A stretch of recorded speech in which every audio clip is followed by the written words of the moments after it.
नमस्कार जय जगन्नाथ। मो मन को आज गोटे कथा आसूँ आपण मानू कौन लगिला मत तो सत लगुच आपण मानू कौन लगे मुझे पारूनी।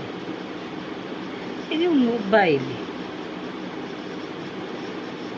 है दिन जो स्वामी स्त्री दुख सुख थिला आउ आग भाया नहीं।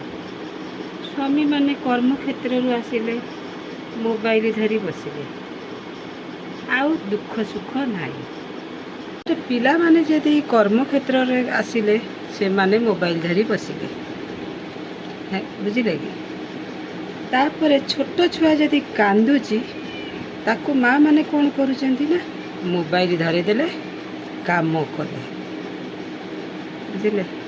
मत तो यहाँ सत कथा लगुच मत आग भाया जो परिवार रे गोटे बसिक दुख सुख थिला आउ मु कहीं देखा पाऊनी। आपण मानक कौन लगुच जनइबे। रही नमस्कार जय जगन्नाथ।